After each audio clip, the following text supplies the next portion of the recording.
I was getting some stuff together. I'm doing a video tomorrow. Oh, okay. There you go, boy. Yes. What's going on, Wes? Sitting here petting my old coon dog. He's a good boy. So what you doing? I'm meeting a guy from work tomorrow at the river. We're going to make a video.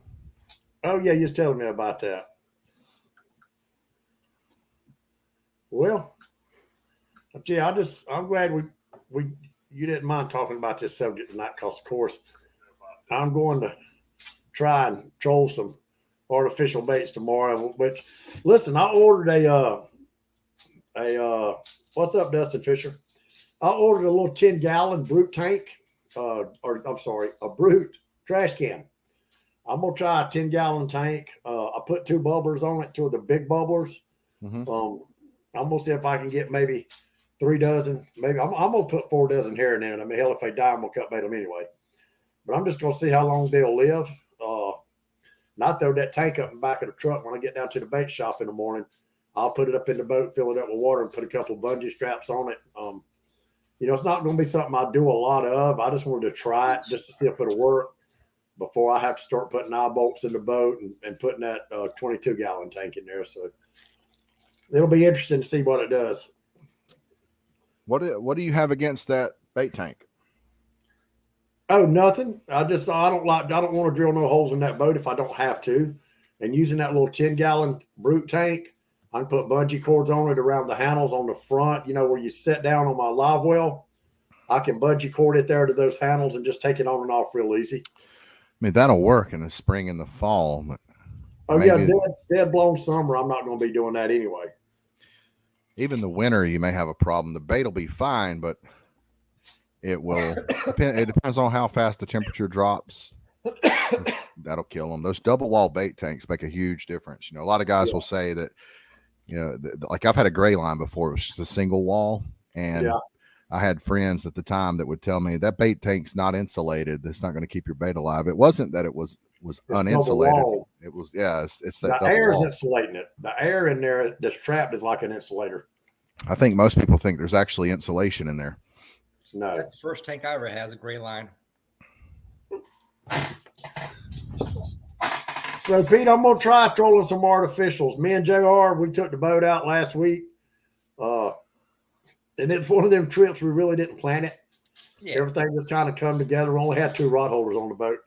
So I told JR, of course, we didn't have a tank at all, no way to get live bait. So we went down to my local bait shop. What did we get, Junior? Some Keitech? Yeah, I bought 2 packs of Keitech soft plastics, swing impacts, and 2 packs of Hurricane jig heads, which are just like the gotcha jig heads, but you don't have to worry about getting the paint out of the eyelets on those. Gotcha. Cool. And the second fish that hit, stop, Copper, leave it alone. The second fish that hit smoked it. I mean, JR, that was an epic hit, wasn't it? Because I've never seen nothing bite like that in Kiowee River. And I've been fishing. It was weird. We had an A-rig rigged absolutely perfectly on one side, and we just had a single Keitech on an 1/8 ounce jig head on the other side. And that single Keitech, we caught 3 or 4 fish on it, and they just wasn't touching the A-rig. I'm gonna tell you what. So there are days like that. There's a reason, common misconception when I troll artificial. As you know, that's all I do. Common misconception is that's all I troll is A-rigs. That's false. I have a pair of A-rigs, but oftentimes I troll a set of double rigs. And those double rigs at times do a hell of a lot better than an A-rig. Yeah, the tandem swim baits. Yep. Do you tie one on a swivel and a leader and just slide it on your main line? And I do a 3-way. 3-way, okay. Yeah. Pete, we caught like 5 or 6 fish right there, and then it kind of got dead. It just died. Well, I figured out why they weren't hitting the A-rig and they were hitting the single one instead. It's because the single one was riding up higher in the water column. And the reason I say that is because toward the end of the day, like the last hour, me and Wes caught 5 or 6 fish within like a 45-minute period. And it wasn't until we decided to throw out a Rebel floating minnow, basically a redfin. It's identical to a redfin, just a broke back redfin. Just threw it out, and I mean, like just a toss. Didn't put it out like a long ways or anything, and I just stuck Maybe it in 20 that or one 30 rod foot holder. off the transom. Yeah, 30 foot off the transom, and I just stuck it in the rod holder with the other rod that we were trolling the swim bait on, and we caught 5 or 6 there in the last 45 minutes. All of them on that topwater plug, which was definitely running, up higher than even the swim bait was. Gotcha. So they were obviously wanting to feed up on top, I guess because it's spring, they're chasing the bait. We did have a lot of fish busting around us. What do you think, Wes? About every 15 minutes, we would see at least a couple fish bust pretty good. Well, and a lot of swells. No, it was more than river, swells. These fish were coming up and thrashing. They were definitely feeding on bait. Were you guys in a river that was flowing pretty good, or No flow. No flow. Here's what's funny about that river, Pete, and it's been like this for years, and I don't know how many people's watch. I think we got 9. That particular river, when the current's running, I've never caught a fish. Never. I've been up there in the mornings catching fish, and when the current starts, they'll shut down like shutting a damn light switch off, and nobody knows why. Everybody that fishes up there knows that. When they start pulling more, like in the morning, we're gonna go to the lower part of Hartwell. I'm gonna start down there around Singing Pines. But anyway, the only reason I don't want to go to Kiwi River in the morning is there's so many guides. They'll probably, if I had to guess, there's going to be at least 6 to 8 guides up there, and then you probably going to have 10 or 12, maybe 15 more boats in that little stretch. You're going to fight boats all day. But if I went up there in the morning, I promise you, if I went up there in the morning and started fishing, if they started pulling water, every down boat up there would leave. Them fish just shut down with current. Nobody knows why. And I know hybrid like current. A little bit of current, but I don't know what it is. I don't think hybrid like it too much, or them fish in that river don't, because when they pull in water, they shut down. It's funny how every lake and system is different because, Lake Norman, all the lakes I've ever fished, striper and hybrids love that current. Not strong current, but enough to move, Does that make sense?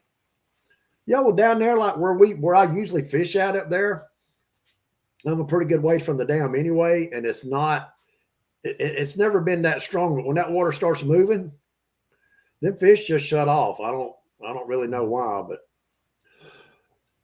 but I tell you, trolling them artificials is fun. When we got there, it was raining. It wasn't raining hard. It was raining. Wind blew pretty much all day. And I told JR, I said, bud, I ain't expecting a whole lot, but I mainly wanted to see how my depth finder worked, make sure everything was good with it.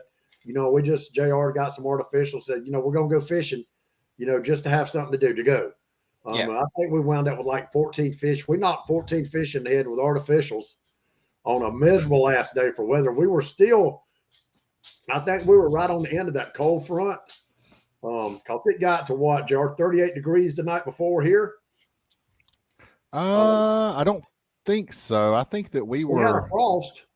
Yeah, we were like during the front. I think we got in there right before it actually got cold. Well, that morning I got up, there was frost on my windshields on my trucks. The morning of the day we went fishing? Yeah. Yes. Okay. Maybe it did come in that night. Yeah, before. But I don't know. We had that's one of them trips. We didn't really plan it. You wasn't expecting a whole lot. It turned out to be a good one. So, but it wasn't a post frontal conditions. We were just fishing like right in the midst of the front. I think that's why we did so well. I think sometimes everybody wants to focus on that pre-front bite, when sometimes those fish will bite right, during the middle if you're getting a lot of wind. And it was very windy that day. Boy, wasn't it though? Mm-hmm. And raining and everything else. So, the front hadn't dissipated enough the rain hadn't even gone yet. Post frontal is once the rain's gone, the bluebird skies, everything's blown out, then that's when the bite will suck until everything starts to stabilize. Can you guys see the screen here? Yeah. Okay. That's called a Megabass Mag Draft. And the way that works is that treble hook is tucked up in its belly. It's got it's a magnet up in there that keeps that hook tucked up in there. And one thing I've noticed with guys that troll artificials, especially for stripers and hybrids, is they usually just use the cheapest of the cheapest baits They'll use most guys will use like the Super Fluke Juniors. You do get some guys that'll use the Kitex, but most guys use the Super Fluke Junior. I think the people's been using those for so long. I think the fish have gotten used to them. You know, I think when so many people use a bait, and especially on a fishery that gets a lot of pressure, I think that the fish get used to seeing certain types of baits. So I was thinking about maybe changing up my baits when it comes to pulling artificials and actually using some different stuff like this Megabass Mag Draft. Berkeley has one called a Cull Shad, and it's the same exact thing, except instead of a magnet keeping that hook up in the belly, there's actually a clip that it clips up into. But have you thought about using anything new, guys? I don't think it's worth a shit, if you ask me. You don't think that particular bait? Because I don't think it's going to run straight at 2 miles an hour. Okay. I could be wrong. Well, I mean, if you think about it, you know, from what I see, it does not look like it will run true at 2 miles an hour or 1.5 miles or 2.5, whatever you might troll at. But yeah, I don't like it already. Well, when it comes to a jig head, you know, you have to put the soft plastic on the jig head, you know, perfectly straight if you really want it to run. Yeah. You know, without, you know, spinning or cutting to the side. But I guess it doesn't really matter when they're on an A rig. But if you're fishing them alone, you know, it's important to have that hook straight in that soft plastic. So let me ask you this, okay? So this is something that, you know, when people ask, well, why do you do this? Why do you do that? You know, the bait wobbles a little bit here and there. You know, this is an important, valid point right here, okay? Have you ever looked at a school of shad in the water? Okay, I'm talking about a big old ball of shad. And have you seen every shad run straight and true in that ball, like along the banks and the rocks? No. You always get that one or two that wobble or spin or do something. Mm-hmm. I am not concerned, and this is one of my trade and true, I don't want to call it a secret, but it's something I do a little different. I don't like to have them all run uniform. I like to have one do something like this because it imitates a weak bait fish, possibly, you know, and I feel like that kind of might trigger a bite. I'm not talking about corkscrew. I'm talking about something that does, you know, a little wobble like so, Mm-hmm. you know, and I feel like sometimes that might trigger a bite. And, you know, I've trolled artificial for about 10 years, so I kind of feel like I know what I speak of sometimes when it comes to some of this. You're going to have to demonstrate that for me.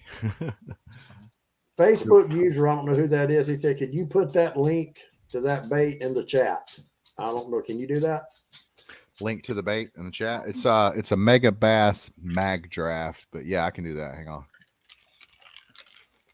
I'm not sure. Somebody says they use a scrounger head and a fluke, and they move a lot, I'm sure, but they seem to produce. David Mercer said, what's up, boys? David, we're talking about trolling artificials. I went and did it one time, and I kind of enjoyed it. I wouldn't go tell nobody that. Oh, hell. It's going to make him buy, it's going to make you buy 12 more fucking rods and reels. Oh, I put it in the chat, but unfortunately, I don't know why, but anytime I comment, it's on YouTube. So I can't. I see the chat. Put it on. I see it. It came up in the chat. It did. Oh, it did? Okay, good. Yeah. Okay, so Peter, you yeah, so next time, let's say you are in the river somewhere, okay, and you see a ball of shad running up the river along the bank. Just stare at it for a second, okay? You won't see all the bait fish running straight. You'll see them go, and all of a sudden they'll do a little flicker, you know, and then keep on going. And you see another one flicker like that. Yeah. So I feel like you know, all the baits running true is not necessarily the thing to do. Is it going to work? Absolutely, but you know, you get one of those baits that wobbles on the A rig or even on the tandem rig. There's a little wobble. I think. Well, I mean, I will take that middle bait. Sometimes I'll take the top two baits because they normally 99% of the time they won't hit the top two baits anyways. Yeah, you're right. I'll put something on the top two, and then I'll run something different on the bottom two. And sometimes I'll have all four the same, and then that fifth one in the middle, I will have a different swim bait on it. So it's got like a different cadence, I guess, swimming action. But I've never actually done what you're talking about and actually made it. How would you do that with like a soft plastic and a jig head? How would You don't get it really to- necessarily do it on purpose, but a lot of times what happens is these soft plastics, they're not uniform, they're not perfect at the package, you know. So you hook it on there. If you don't exactly run that hook through the center, you know, you'll run it slightly offset by accident to the left to the right, and that Okay. itself will cause that little wobble. I got you. Have you ever thought about running a crankbait in your spread? Nope. Why not? If it ain't broke, don't fix it. Okay. So here's the thing, you know, I troll 8, sometimes 10 rods. If I throw one rod at a sink, I got a fucking mess on my hands. So I can't change one thing out of my system. I Hey, could put a JR. crankbait on a planter board on the outside, but still, you know, everything runs in sync, runs perfect. I know that if I point this rod right here, I know that bait's covering 10 to 14 foot of water. That one there, you know, so I put a crankbait out there in the middle. It's a recipe for disaster, especially as I make turns. If you have one bait out 200 feet on one side of the transom, the other one out 150 feet on the other side of the transom, and then you throw a crankbait out in the center at 75 feet, you don't think that would I don't run? calculate in feet. I calculate in colors because I troll lead core. Okay. Well, same deal. One out, you know, shotgunned out farther, this one out not as far. You couldn't throw one in the center? Nope. Because as you make those turns, you know, you get lines that cross over themselves, and now you are, you know, especially if one of these plugs might be a floater, possibly, or a suspending plug, then you run into issues. Yeah, because when you turn that, sometimes that plug's going to stop. Yeah. So, yeah. JR, I you know know it. what's happening on the lower lake here on Hartwell, don't you? I have no idea. The herring are spawning right now. The herring are spawning up the lake, up the backs of the creeks and up the river where we were. That's what those hybrids were feeding on the other day when we were out there. When they were hitting the top of the water, they Yeah. were feeding on herring. Well, they're killing right. Slim called me earlier. He said he come over 24 Bridge, look back up in 3 and 20. He said, Wes, he said, I bet there's a million birds out there hitting the banks right now. Those are probably shad spawn. That's probably the Yeah, shad well, spawn. Well, Yeah, they because said the herring act like the hybrids and the stripers. They're carnivorous, and they actually go upriver and spawn kind of like a striper does. they said herring was spawning. I don't know. I could be wrong, but that would be my guess. It's actually the shad spawns what they're talking about, and a lot of guys will call all shad. They'll call them all herring, and a lot of guys will call all herring. They'll call them all. They Well, all how do you know spawn in the which same one's place. How do you know which one's which? You have to look at them. The shad will have a rounder belly. No, I know that. I'm talking about how do you know unless you're actually in a half a foot of water watching them to see what's there. Well, Do They both spawn in the same exact place. Not There's like herring on one side and threadfin on the other. there's They're a all couple of different ways to find out. You can But I go mean, up they to technically they spawn at the same time, right? they spawn at night. Okay. Or first thing in the morning. You know, a lot of guys in the springtime, they'll, like you were talking about, Wes, they've been doing really good early in the mornings. That's why they tend to spawn once it gets daylight, they stop spawning. So they spawn at night and real early in the morning, like safe light. But you can go up halfway up in a creek, and if it's April, May, those what you see circle in the light, it isn't threadfin or gizzard shad. Those are alewives or herring or something in the herring family. We don't have alewives in Hartwell. You got bluebacks. Yeah. Yeah. The alewives is in Tennessee. David Mercer said, I use mostly 6, 8, or 10-inch versions this time of year. They are deadly in Tennessee as well. It's a funny story, David. When me and Wes went into Calyx when we were on our way fishing Saturday, he was like, what kind of swim bait you want to get, JR? And I said, Kitex. We got to find some Kitex. And he went in there. He's like, well, these right here are swim bait. My God, these things are $18. I was like, we ain't getting them, Wes. We ain't David Mercer. Well, no, I mean, That's right. I don't mind paying that kind of money for them, but I'm just starting out. I didn't know if I was going to like it. I'm not going to go in there and drop $200 on a bunch of damn lures and not catch a fish and come home and throw them some bitches in the trash and wish I'd have bought a bunch of herring. Yeah, that's right. Wes, I'm gonna tell you this. You know, I'm sure you'll enjoy the hell out of it. But when you troll artificial, throw a couple on the outside on planter boards. You're gonna love the hell out of that. I promise you. That's what I was fixing to say, and JR said something, but Yeah, I bought some water bug planer boards. Nope, Tomorrow. water bugs won't work. No, They you won't gotta work? have something heavy. Nope. Yeah, What, if like you're those gonna, little Kitex that we were using, JR, a water bug won't pull that? they might God work damn. on one single 1/8 ounce jig Kitech. Yeah, that's maybe. what I was talking about. No, I'm not going to try to Maybe. pull no umbrella rig on a water bugs, but Well, I mean, a lot of guys will troll A rigs with planer boards, and whenever you do that, you got to have those clips that have the little notch in them so they won't trip. How fast you trolling? We were keeping it 1.6 between to 1.6 and 1.8. Them water bugs might not do it. I'm telling you, again, from experience. You get a even little bit more. with a single jig head. Nope. Speed. It's the speed, yeah. It's the speed. Hell, I can put a homeboy board on them. I'll be all right.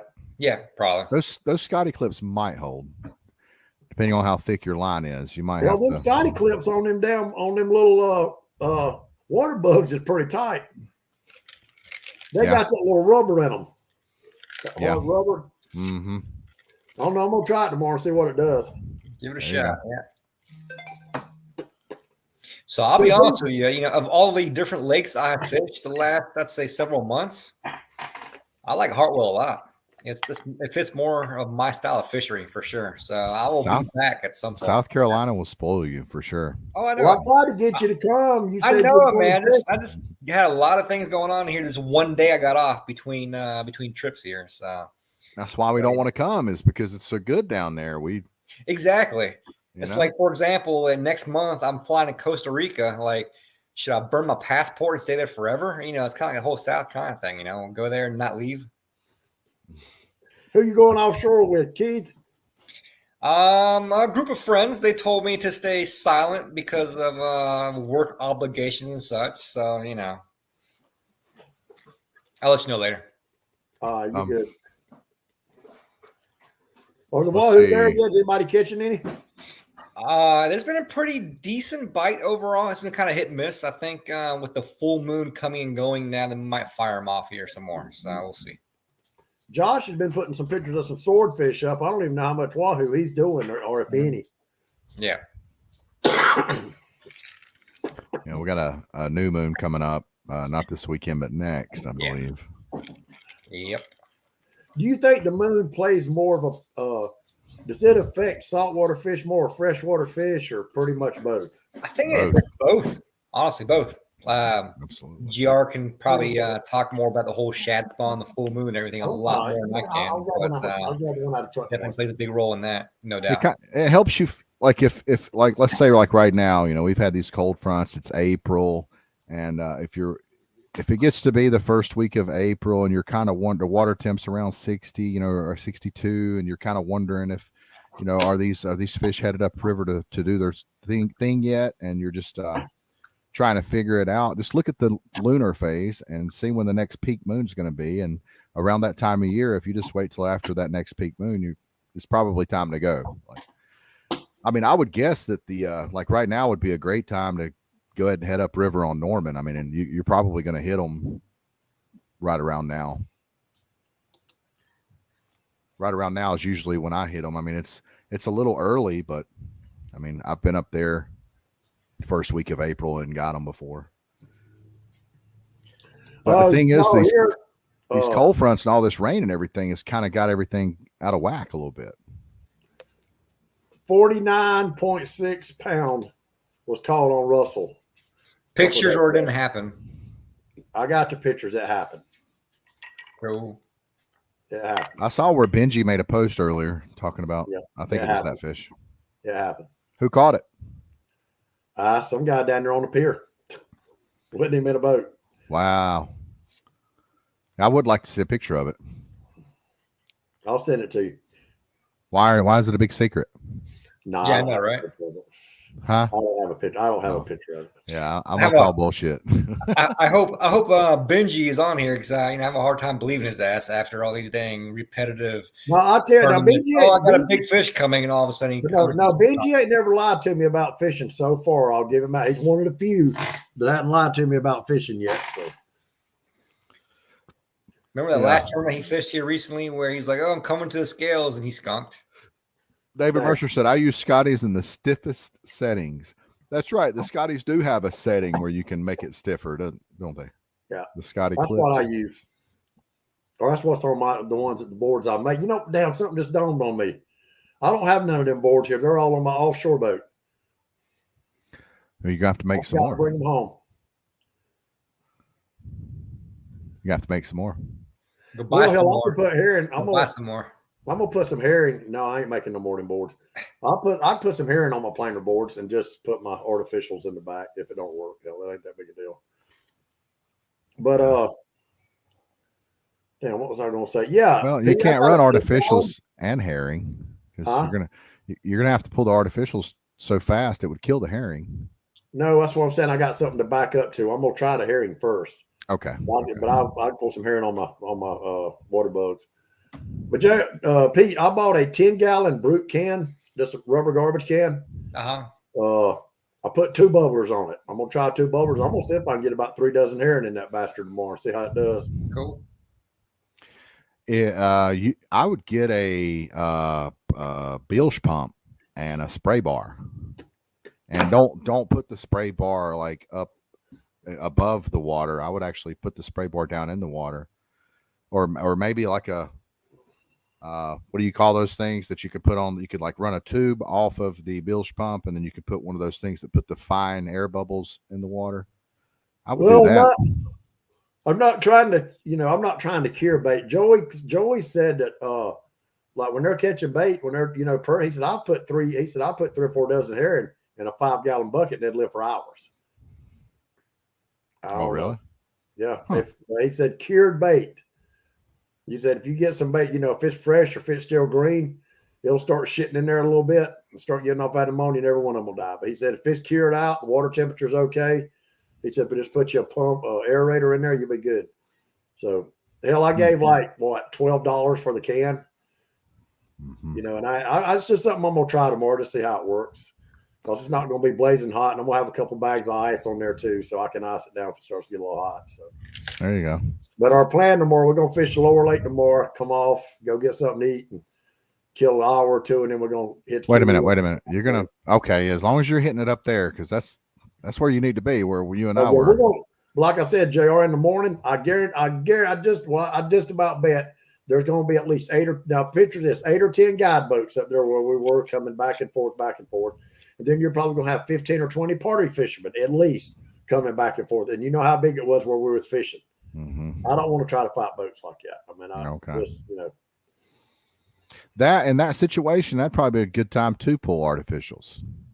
Because that way you can kind of weave in and out of people and get out of the way and all that stuff. Like if you're pulling live bait, you're kind of limited on how agile you can be in those situations.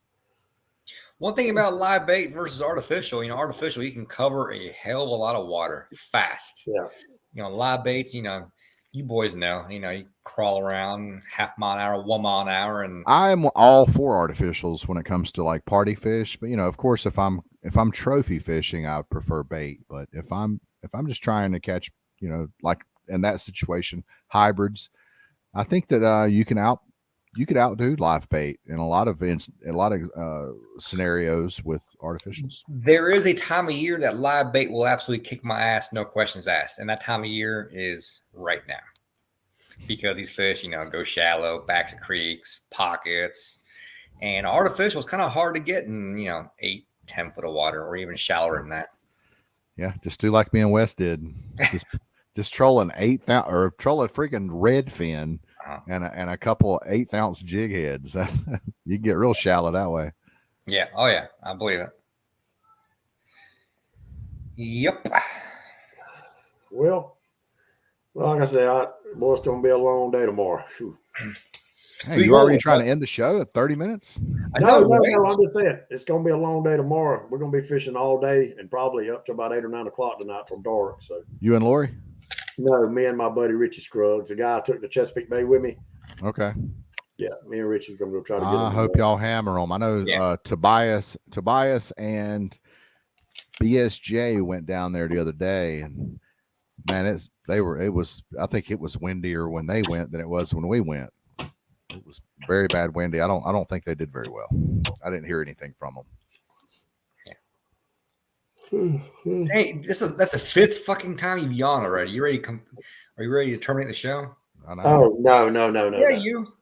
Hey, I got up at 4:00 this morning. Well, so did I, and Yeah, so did I. actually got up at 3:30, honestly. I'm 56 years old. How old are y'all? And 44. so, How old are you, and Pete? 39. There you go. That don't mean shit. Well, I doped. I doped about 18 years of my life too. Smoked 2 packs of cigarettes a day, so Mm. now I'm paying for it. Well, in that case, I'm probably older than you are. I'll tell you, man, my feet kill me. I got a step counter. If I take Man, 3,000, try having plantar fasciitis. I got dude, plantar if I take 3,000 fasciitis. I take 3,000 steps a day. Boy, and I feel like my feet are just going. Every Yeah. morning I get up. I don't care how. If I sleep late, I can't get. I have to get up and I have to roll out of the bed and I have to put my foot down and stretch it before I can even walk. Every morning. let me tell you boys a little something here. Jump on a low carb diet, and I'm gonna tell you right now, after about a week, you will have energy like you wouldn't believe. I believe I that. don't even know what a carb is. What's in carb? What foods has carbs and what foods don't? Fucking Google it, Google Warrior. I have a very unhealthy relationship with food. It's I do tough too. sometimes. I ain't gonna lie. I go Pizza's into a my weak- trance. I'm like, oh, I know, right? cheeseburgers, pizza, sweets, Reese cups, Butterfingers. Yeah. Yeah, it's bad. Listen, yesterday I was telling my wife why I felt so bad. And she said, "What all did you eat today?" And I got to thinking about it. Yesterday, I ate for breakfast. I ate 2 eggs, sausage links, and toast. Then about 10 o'clock, I eat a Milky Way. Then about 11 o'clock, I eat a pack of cheese crackers and a Coke. Then at 12:30, I eat. What do we eat for lunch?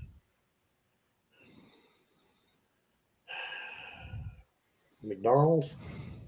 No, eat McDonald's. I forgot. I eat something again. I forgot what I ate for lunch. And then about 2 o'clock, I ate another 3 Musketeers. Then at 3:30, I came in the house and got me 4 chocolate covered cherries and a glass of milk. Then I sat there a few minutes and ate a Star Crunch. And then she went, got a supper, and I got a McChicken sandwich and an order of fries at McDonald's. And then an hour after that, I topped it off with a bowl of Golden Grahams. So it's no wonder I feel like hell to shit. Yeah, that's about exactly how I eat, Wes. I won't even mention anything. So, Pete, you didn't like Murray? Man, I'll be honest with you. Murray just did not do it for me at all. I would rather drive the same distance and fish Hartwell, no questions asked, no hesitation, than I would Murray. Well, I'll tell you, Hartwell, I called Hartwell a piss hole for years, but what I've seen, especially already this year and some of last year, Hartwell is making a comeback. It's so beautiful. It When is I went beautiful. up, I had never been upriver on Hartwell, and I went there with Wes Saturday, and Wes had been there a million times, and he was like, "Man, you're gonna love this." He said it's going to remind you of Tennessee, and I'm thinking to myself, "There's no way Lake Hartwell is going to remind me of Tennessee." But sure enough, the water was nice and teal green and clear and just absolutely gorgeous. The funny thing is, oftentimes, me and my buddy were up there, fishing, and we would catch a fish, take a picture, and we're like, "Damn, unlike Lake Norman or other lakes, you can take a picture out here in the middle of the fucking lake, and like no one will know that Nobody knows where you are at. Well, Yeah, exactly. No one All knows looks the where the same. hell you are at. Period. So Hey, JR, the day after we were fishing, I told you where we're going to be fishing tomorrow. I don't know how good y'all can see that picture. Let me get it focused in. That was Slim and them 2.5 hours. was that in a creek? No, that was on the big water down there where I'm going tomorrow. Right out from Saddler's Creek. He said everything. He said he said Wes, you can't any shoal down there on the lower lake right now. If you pull a bait across it, you're gonna get bit. There Chasing again, he bait said- up on he those said the shoals. herring- yeah, Mid he said lake the is it herring's lower fine. lake, lower Huh? lake, lower lake, or Lower lake. mid lake? Lower lake, down by the dam. But he said that the herring spawning. So I don't know. Maybe it's gizzard shad. He don't know, but It could be herring spawning. I don't know. But yeah, don't be surprised if they're not there when you go. Just that a week, this time of year, 1 week is a long time. I'll tell you, he went. Well, hell, they might be out. He said he went down there this afternoon. I'm gonna call him right quick, see if he caught anything. See what he says.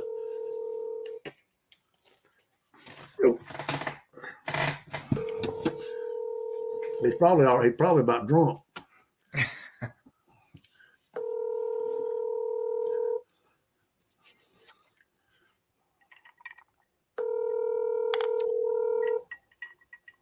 What you drinking, Junior? I'm drinking Granddad with cranberry Old juice. Granddad. Mhm. And round ice. What you drinking tonight, Pete? Rum and Coke, man. And I'm cheating on my low carb diet I speak of because along with that is no sugar or sodas. And, well, today is officially cheat day. So cheers. I've Here we looked- go. You What look all like you- contains carbs? What contains carbs? What's high in carbs? Bread, French fries, anything fried, crackers, Oh fuck no, man! No, that's good. You don't pasta. have to say no more. If Pasta. I can't fry it, I ain't fucking with it. fucking pancakes, waffles. The list goes on. Anything fried is carbs. Anything What like breaded, fried. Yes. The Anything fuck do breaded, you eat? Oh, Candy bars, any kind of processed sugars, anything that has sugars, and it's well, what the hell are you gonna eat then? Sausage and eggs for breakfast. Meat. Normally I skip Meat. breakfast, but a lot of steak, a lot of fish grilled. all the meat you want. All the meat you want, baby. That's right. Really? Grilled eggs, or cheese, baked. dairy products. Yep. Can I fry the eggs? Nope. Yes. Yes. Yep. Yes. you Well, I can. thought you said fried food. Breaded fried food. Yeah. breaded. Oh, okay. I'm telling you, Oh, man, I'm not discipline is extremely tough on it. I ain't gonna lie. But after you get past 5-6 days, you're like, I can do this, So Well, I'll I've tell been you doing it what. off and on for the last couple of years. But I So promise you guys, what's it will. been your main source? Has it been egg, like boiled Eggs. eggs? Eggs? Oh yeah. Have you been boiling eggs? I actually enjoy a soft boiled egg or a hard boiled egg on the road, But me, flying all the time, being on the road is actually tough. But one thing that I do a lot of is venison. Venison burger with vegetables mixed together. Well, it's not a burger if it doesn't have a bun. Correct. Yeah. So it's ground meat. Okay. Ground venison. Let's put it that way. Okay. Ground venison, I'll do 4 or 5 pounds at a time. And I'm actually able to pre-package it, or what do you ever call it? But yeah, so I get 5-6 boxes out of that, and it freezes very well and travels well. And yeah, so that's what I munch on for listen. lunch usually. Hey, would y'all laugh at me? I'm gonna take. Listen, I'll order two. We'll of laugh them. at you regardless. I'll Yeah. order 2 of them. Listen, I'm gonna try Banjo Minnow. Dan, do they still have that shit? I don't know. I'm gonna tell you what you need to get. Well, hey, listen, and you know what their pitch was? Because they know ain't nobody gonna send that shit back. Guarantee to fish every cast or your money back. You remember that sales pitch? I remember that. Do y'all Yeah. remember the flying lure back then, before the Yeah. banjo? Yeah, remember that shit? I bought that shit, and I swear to God, I didn't catch a dang single fucking fish. Did you really buy one? Hey, I Like started years getting me a ago, like Banjo early Minnow. night. I want to say like when the flying lure came out, I was like maybe 10 years old, possibly. It was that long ago. Yeah. I started to buy a Banjo Minnow. For one easy payment of $19.95 plus shipping, you buy now, you get another box for free. Yeah, fuck that shit. Or you get it free, just pay the shipping. And the Exactly, son of a bitch ain't even worth the shipping. Even better, do you remember the helicopter lure that came out between that time?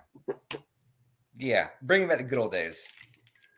Joseph Bustle said flying lure was amazing from docks. Laugh my fucking ass off. I swear back then fish were fucking stupid, but now they're a lot more educated. There is the Banjo Minnow. Oh hell, you can still get them. How much is that thing? Looks like it's $30 on eBay. If Hell. you went up there and limited out on Banjo Minnows, man, you would be the Dude, y'all realize y'all would shit if I took some Banjo Minnows, went up there and caught some fish. absolutely make a video on it. Oh my goodness. You'd have to actually show in the video you putting that Banjo Minnow on there, you tying it, because everybody, people wouldn't believe it if you caught fish. Mm-hmm. Would LifeScope help you in the situation of like being the hybrids being up in the river, this time of year, going up and, up there to spawn, everybody's up the river, it's hitting the easy button anyways. You really don't need any LifeScope, but like, how would you utilize LifeScope in that situation? Like, you wouldn't need it. Never mind. You wouldn't even need it. You just, they're so thick up there. I guess I if you mean, were casting to them, like if you were going up there planning on just casting to them, I guess you could look at it that way. yeah. I mean, I feel like in SC you don't need live scope. You know why? Because they have fish in those fucking lakes. Our lakes, we don't got no damn fish. Yeah. So you Well, got I thought Norman had a lot of every hybrid. damn tool to locate the schools of fish. While me and Wes were up there, those fish were coming up and busting, like I said, every so often. And they would stay up for like 10, 15 seconds. And if you were just up there on your big motor, just looking for that to happen, and when it did, and you just took off and got on your trolling motor, and like you would, schooling fish, you could catch them that way. There, matter of fact, there was a bass boat up there, and Wes hollered at them, said, "Hey, how y'all doing?" And they're like, "Oh, we caught 4 or 5, And Wes said, "We're out here hybrid fishing," and they said, "Yeah, we are too." That's what they were up there doing. They were actually, you would assume they were bass fishing, but they were Are you casting. talking about them guys in that pontoon? They were bass fishing for hybrids. Yeah. Yeah. No, not the pontoon, Wes. The bass boat that we passed. I'll tell you, the best lake to do that is Lake Watery, man. I love that damn lake. I It mean, is. I agree. I'm gonna keep on saying that, but Lake Watery is a lake to do that, no doubt. If you're gonna bring one rod and one rod only to fish, Lake Watery is the lake to go to. So what's the best time of year to do that? July? In Watery, Yeah. November, December.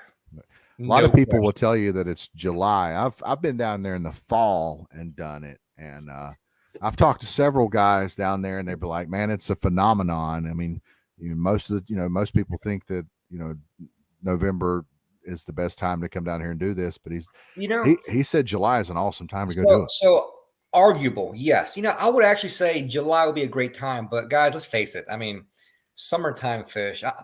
If I'm going to drive down there, I want somewhat of a fight, right? Those fish in July and August, they don't fight very well because they're Water's lean and water's hot and in one run and they're pretty much dead. So that's why I avoid that lake, because the fight's not good. Yes, you catch numbers, you catch decent fish, you catch a mixed bag of fish, but the fight is not there. It really isn't. No matter what lake you go to, it doesn't matter if it's Watery or Norman, or Norman might be a little different, but just you name the lake, the fight is just not there in July. And I'm pretty sure like 9 out of 10 folks would agree with that. Ever tried money minnow 5-inch? Yes, I've caught some fish on a money minnow. They used to when you bought a Alabama rig, they would come with money minnows. I don't know if they do anymore, but he said the banjo minnows, he used them when he was younger, but they're bad to rip off the pigtail that attaches to the hook.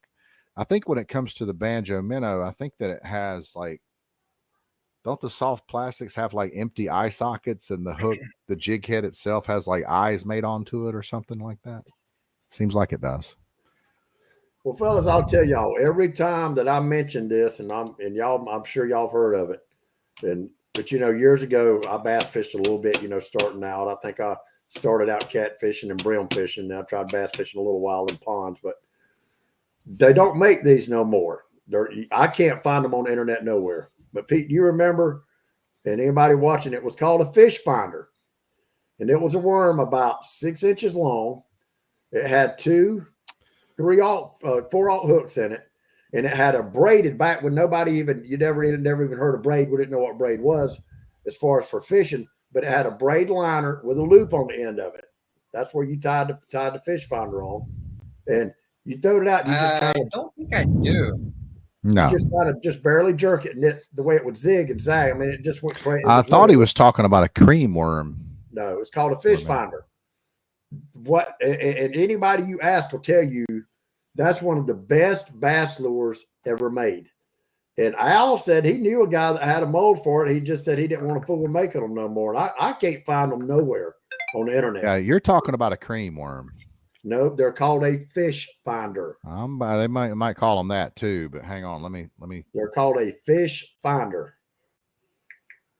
Let me look up fish finder, see if I get anything here.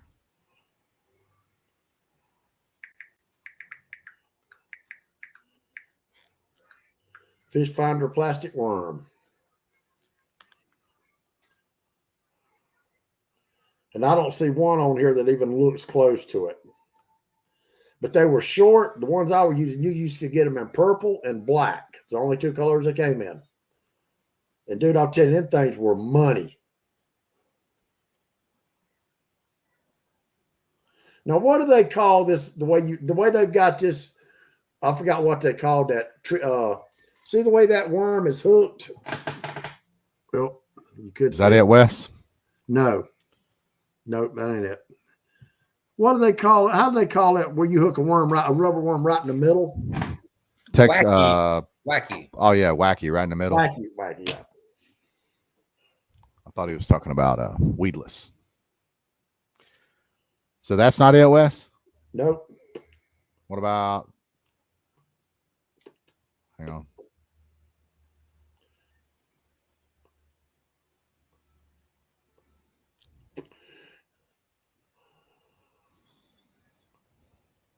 Hey, JR. Yeah. Here you go. It says maybe there's some old timers on here that still remember this worm that was made in Gastonia, North Carolina, and credited with being the best plastic worm for largemouth fishing ever. It's possibly early as 1955, and it was an inspiration for Jack Chancellor's Do Nothing worm that won him two Bassmaster Classics in the 80s. He came across an old pack of these rigged 2 hook worms that say they came in black and blue and purple. And he says he's curious. Yeah, they kind of look like that, JR, but they were just a short black worm, 2 hooks with a braid liner on them. Yeah, that is a Cream brand worm there. But that's the first time I've seen it with that prop on it. They normally don't have that prop. I think you're talking about a cream worm. JR, they're saying him right here, buddy. They called him a fish finder. That was the name of them, a fish finder. I mean, they might have another name for it and change something on it, but the worm I'm talking about is called a fish finder. Okay. Let's see. Wait a minute. Here's something on Pinterest. Let's see if it'll show me. Here they are. Here they are, JR. Damn. Let's see if I can screenshot this and then blow it up for you. This is a fish finder right here. Hold on a minute. Pinecrest had one. Let's see. If you look at the second one up from the bottom, that's a fish finder. Oh yeah. See the braid? It's kind of shaped like a Cinco. Yeah, it's got a braided loop on it. So what do you do with that braided loop? I remember those like being sold in the packages for like 99 cents or some shit like that. Yeah, they were real cheap, but man, they just one guy won a Bassmasters in the 80s. He won 2 of them with those worms. That's all he ever threw. And that's funny.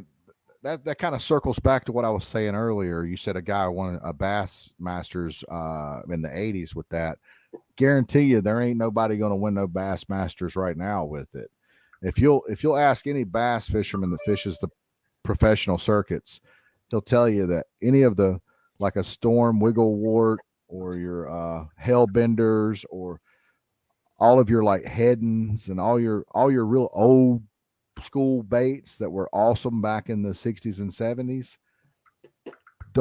nobody would dare try to use those in a tournament today, because if I could find them fish finder worms and I was going to fish a tournament, I'd damn sure throw the shit out of it. I think it would still catch fish. I just think fish get, I don't know what it is. I think they get used to seeing stuff. I was talking about it with the with what we used the other day with the Kitech swing impacts. Everybody and their brother uses them. And I think that fish get used to seeing that stuff, especially if you're. Well, they probably hadn't seen that lure in years because they quit making them a long time ago. That might be why Peter does so well, is because he's using Striper Sniper soft plastics instead of Fluke Juniors and Kitechs like everyone else. Yep. And Bass Assassins. I think that's probably the closest soft plastic, the Striper Sniper or Swiper, whatever it's called. I think they look more like the Striper Sniper. Yeah, they look like the Bass Assassin soft plastics more than anything. They are the Bass Assassin. So the biggest thing with the two, and Wes, if you decide you want those, I'll hook you up with of course you got to do it online, but I'll hook you up with a coupon code and everything, like 25% off, whatever. But the Striper Sniper, man, the rubber is very. it's not tough. So it's got a little better action, in my opinion. And with the looser rubber there, of course, is going to tear easier, so you're going to burn through more baits. But it's a very small consolation for action. Yeah, you get a better action out of it. Yeah. Well, I noticed those Kitex. I bought some more today, Junior. I bought a different color. I wish I'd have brought had one in here, but it's in the boat. But I know this is going to sound weird, but when I opened it, I smelt it, and it almost got a fishy smell to it. It didn't smell like plastic. It's almost like, do they soak those in something or to have some kind of fish attracted to it? Because it smelled bait fishy. It didn't smell like plastic. I think Like they do. So my tournament partner, he kind of sort of turned me on to the bait fuel, the little fish scent. And we actually bought it at Lake Hartwell Outdoors. And literally, we walked in there. He saw that. He's like, I must have this. And he bought all 5 fucking bottles that are there because apparently they're hard to find around here. And I have not found it around here to date yet. But we started using that shit. I'm telling you, man, that works pretty damn good. It really does. Really? Oh, What yeah. was it called? It's called Bait Fuel. It's a small little jug, about yay big, $10, I think it is. It's a fish attractant. It worked pretty damn good. I ain't gonna lie. I don't think it actually attracts the fish to the bait. I think what it does more than anything is when the fish bites the bait, he is much less likely to let go of it if that's on there. Well, So you we think use you that- can smell it though, We actually right? used that for that Murray tournament, and I feel like that actually did make a pretty good difference. I fished with a guy that crappie fished, and he would, the crappie guys, they're all the time dipping their baits in crap, and he had this homemade solution. He wouldn't tell me what was in it, but yeah, he was catching more fish than me for sure, and he always dipped his about every third cast he was dipping it. I think it's just like garlic and something. I don't know. Gotcha. Yeah, for crappie fishing, I like tipping my jigs with God, what's it called? That other fish attractant that's pretty popular. It comes in the aerosol can. No. It's actually okay. a gel. Okay. It's got all sorts of varieties: fresh water, salt water, you name it. Here's a soft plastic to look at that I've been eyeballing. It's actually in my cart on Amazon. I want to try out that looked pretty good. It's called the Megabass Spark Shad.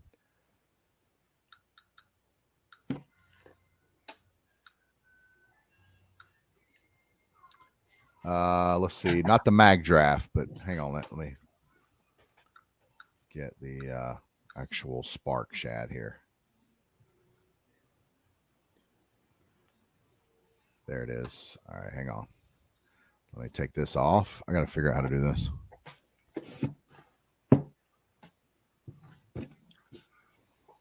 Hey, baby, is he in there? Is he in there with you? Yeah. Is he on my side of the bed?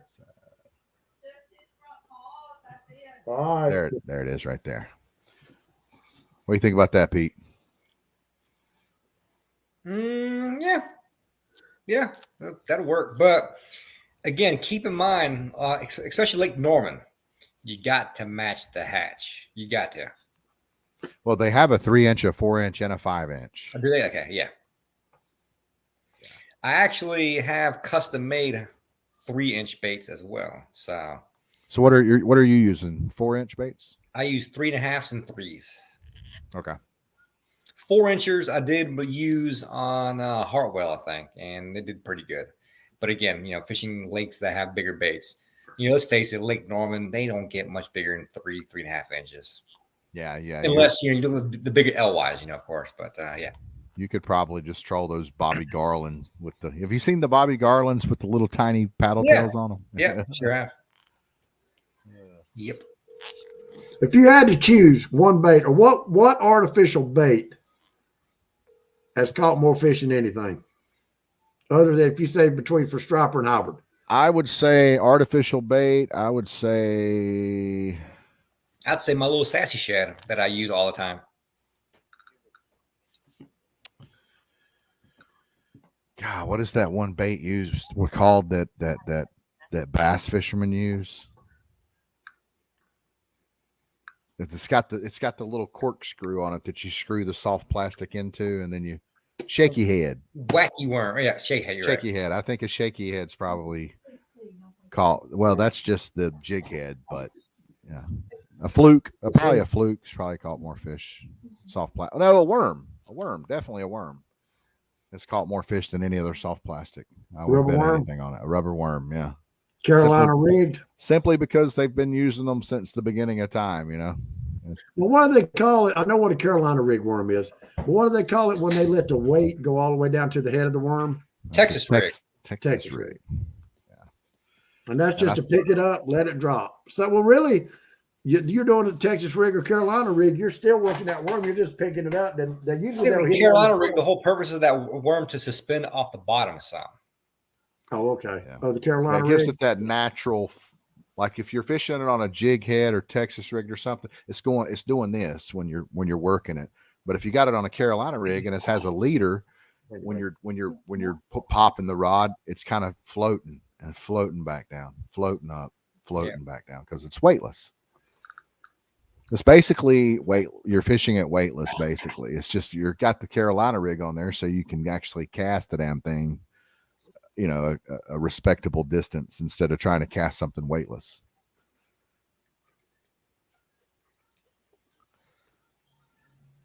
Daryl Boney. What the hell is he doing on here? It's past Daryl's bedtime. He's got to get up and hit the concrete tomorrow, I guess, right? No, I think he's back home right now. He'll probably be up there beating the cement this weekend. Hey, Barney, whatever it takes to catch a fish. I'm with you, man. I'm with you. I tell you, I like Daryl, but listen, it took me 4 years to get Todd Asher broke in. Oh gosh, here we go. He's extremely jealous of Daryl and Todd's Listen, you damn right. I mean, listen, all that fucking money I spent in Tennessee, all that money I spent taking Todd Asher's ass fishing, getting on his boat fishing with that ragged ass shit, to learn what's going on up there. Him getting on my boat, turning the damn skeg off my motor, scared me to death, running in fucking 8 inches of water, 50 miles an hour. And all of a sudden, Daryl just goes up there and takes my guide. So now I have to call Daryl and ask permission for Todd to go fishing with me. Do you have Todd this weekend, Daryl? You need to dedicate that Morgan Wallen song. All of this time and all of this money. If I gotta be real, I must say that I'm still mad as hell that Daryl Barney beat me at Hartwell by a fucking egg sinker. But you know, just kidding. Daryl said, "Oh, he's your bestie now." Oh, it's like that. Oh hell. Oh hell! I'm gonna call Todd when we get off the show here before I go to bed. Oh hell! All right, well, it's 8:59. I got an ass of money invested in that fucker, and Daryl just goes up there and just takes over my damn guide. I mean, I've never seen anything like it in my life. Hey Wes, when you got it, you got it. Apparently, you don't. So, hey, undoubtedly, Hey, you got it. Daryl's got deeper pockets than I do. You got to admit, Daryl spends a lot of time in Tennessee. He does. He does. You know, hey, Daryl, you doing Cherokee at the end of the month? Daryl said he's on the phone with him now, Wes. He probably is. Hey, hold on a minute. Hey, Daryl, I'm gonna call you right quick. Y'all watch this. Listen to this shit now. Oh hell. Tell you how I was supposed to call. He called me at supper. I told him I'd call him back anyway. See if he answers. He's on the phone with your bestie. He ain't gonna answer. Please leave your message. He ignored your shit. Damn sure did. Straight to voicemail. What? He gonna send me the voicemail again? Hello? Oh, hey, we're just talking about you. So tell us how you took my damn guide from me. I took you guys. How much money did it cost you? It ain't cost me shit. He's my best friend. We besties. Damn. And Todd said all he wanted was some good equipment. Damn. Hey, tell y'all a story right quick. Oh hell. Daryl invites me to Tennessee. We're gonna go up in a river. Oh my God. And I listen. Heard this 13 times. And I'm not going to say the name of this place because I don't want to blow it up. A lot of people do know it, but a lot of people don't. But anyway, we're supposed to go up this river loaded with big fish. That specific time of year, that's the place you want to fish in East Tennessee. So Daryl called me and I said, yeah, we'll go. But he gave me about a 3 or 4 day notice, so I'm planning to go. Well, he calls me that Friday. He said, Wes, he said, well, he said, I don't, he said, listen, he said, if I put 4 people in my boat, he said, my jet boat won't run that fast. I probably won't get about 12, 15 mile an hour out of it. I said, well, hell, it ain't going to be but 3 people. It's just be you and Todd, ain't it? He said, well, no. He said, I got my buddy Bill is going to drive my camper up for me this weekend, and I told him he could go. So I said, well, what about me? He said, what about you? I said, well, hell, what? But at the end of the day, Daryl, and I thought Daryl loved me. I thought I was one of his besties, and Daryl put me on the bank for somebody that could pull a camper. That's the moral of that story. Now, my line. Wes, it was either you or Todd. So you just sat there and bank fished while they went fishing? No, I didn't go. I just planned to do something else. JR, he backed out on me 2 weeks before. He was not even going. But then 3 days before, I said I was going. He got a case. He got a case of the FOMO, didn't he? Fear of missing out. Hey, he set me on the bank on a bucket, is what he did. I mean, according to some folks, you can catch a 49.8 off the bank, but we're not gonna say nothing about that. Damn. Yeah, I'm gonna call BS on that one. Well, I don't know. Not a pick one. And Benji loves Lake Hartwell. He's constantly trying to defend it when everyone else is calling it a piss hole. Everyone else is saying it's not a trophy fishery anymore. Everybody's going to Tennessee. Everybody used to go to Hartwell. And he's kind of heartbroken, and he wishes that everyone fished Russell Hartwell like they used to back in the good old days. So he'll put something like that out every once in a while and say 49-pounder caught yesterday down at blah blah blah. But yeah. Well, actually, that wasn't on Hartwell, JR. Oh, where was it? Didn't say it was on Hartwell. Russell. He said Russell, right? Russell. Okay. So there you go. All right, Daryl, go to bed. Make sure you call Todd, tell him good night, and tell him I still love him, even though y'all fuck me. Hey, Daryl. Is he still on? Is he still on, Yeah, Daryl? yeah, he's still on. You want to hook me up with some pins for Cherokee here later on the month? Yeah, I got you. All right. Well, we'll talk here soon. Yeah, just hit me up. He said just hit him up. I will. All right. Sounds good. All right, we'll see you, Daryl. See y'all. Buddy, All bye-bye. right, that's it.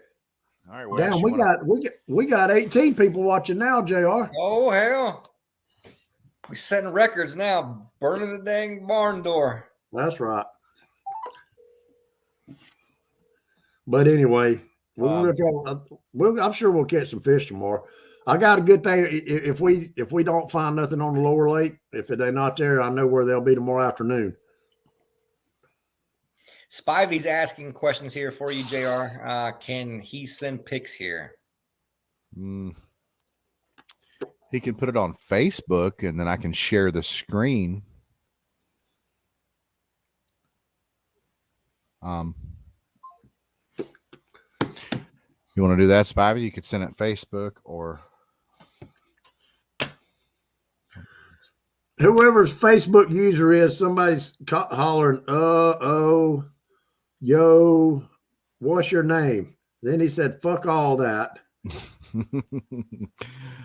that he must be watching. See, if you're on just your page and they are on the Real Fisherman page, it'll show up as a Facebook user, or if they are in the Chain Gang, because this actually streams in the Chain Gang too.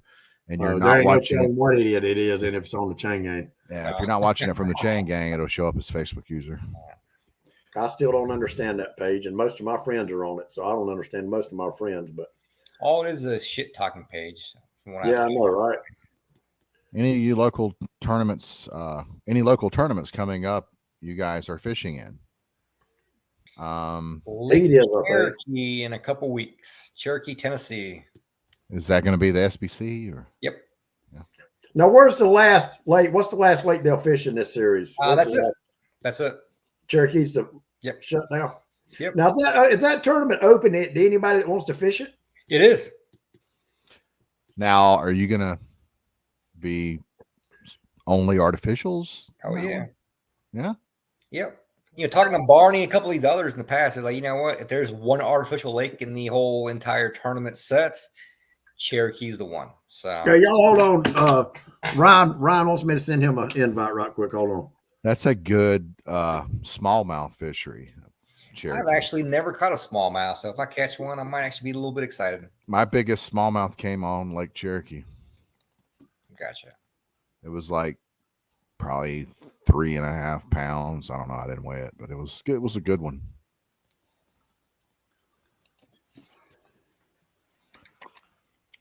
I don't think that was Spivey that said that. I think that is someone else telling No, Spivey. Ryan just texted me, JR, on my phone. Ah, okay.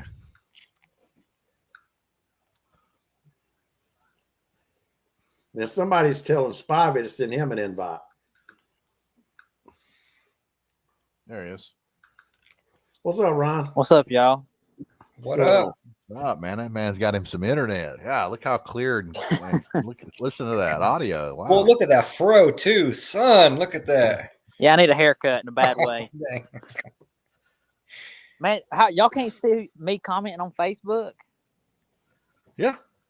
Well, Wes was acting like, hey, some guys commenting, hey, yo, ho. It doesn't show. It doesn't say your name. Was that you? Yeah. When It you just said says No, Facebook. We Hold saw you on. say "heyo," and that's it. And then Yeah, I see Ryan Spivey says, can you send pics here? And then right under that, somebody says, ho, yo, and fuck all this. I meant, hey, yo, and then JR said you can post it on your Facebook page and I can copy it, and then I said, fuck all that. See, look, Facebook user. Facebook user. But what's weird yo. is it Somebody actually said, fuck on this all that. on that comment, Yeah. you can see that it's you. Hey, listen, I'm going to see if I can turn my screen around. I did a thing today. Oh hell! I don't think you're going to be interested, Peter, unfortunately. Oh, is that dude bait tank? Huh? You got bait tank there? Oh hell! What are we looking at, Spivey? You got another bait tank? I did. You got a 40? I got a 40. I didn't even know they made a 40. I don't think they made many, but I ended up with one of his 40s. Wow. Where'd you get that thing at? Eh, It looks pretty sporty. yeah. It Did you get your roll of flex tape? Oh boy, here we go with the secrets, man. So many secrets in this sport. You gotta love this is this kind of stuff that Wes loves. there ain't no secrets. I don't want to. I'm trying to think of how to word this politically correct. We are so. You bought it from a transvestite? Politically correct here in this group. I Did you get bought it from a tranny? I bought it from a guy that drinks Bud Light. Okay. Oh hell! Yeah, you ever see that episode of I think it was the King of the Hill where he goes and buys that crack and he's Oh, yeah. catches Hell all yeah. those fish. Is he And the from? fish are Lake jumping up in the area? face. That's what kind of deal Ryan Spivey made with whoever this is. Yeah. It was Mr. Hovis I made a deal with, by the way. Oh my goodness. No way. Well, Yeah. Chris was there right before he went out of business. He was giving free rolls of flex tape with every purchase. If I ain't mistaken, I seen one on your boat the other day. You did, but mine was free, and I got flex tape with it too. Mine damn sure wasn't free. I can promise you that. No, the one that I had, believe it or not, Chris made that tank, and it was going to be, he was going to try some smaller tanks, for people with room in smaller boats, Yeah. and he couldn't get his big ass head in there to weld it. It was So basically he a gave- prototype, I guess. yeah, What is it? so A 15? He gave that tank to Shane Howington. He says, Shane, I'm gonna send it to you. If you can weld it, keep it, you can have it. Shane welded it. Yeah. And then Shane gave it to me. So that's why I hadn't sold it, because it was a gift. Somebody gave it to me, but I Oh. might wind up using it again. I got a Chris- bait tank in my shed right now. Pretty damn good one. That's nothing but a dang freaking tool collection box right now. What kind size? of piece of crap bait tank do you got, Peter? Super bait tank. What size? 30. I know a guy that just sold one here a couple months ago, right? Who, me? Yeah. It's probably been a year, at least a year or two ago. I've sold it. Well, I sold it to Alan for $100. I was like, listen, man, I give it to you for $100, but I get to use it anytime I want to. Okay. That was the deal. So yeah. He was looking for a bait tank. And then right after he buys it for $100, he goes like the next day and buys a 50-gallon Chad Chat.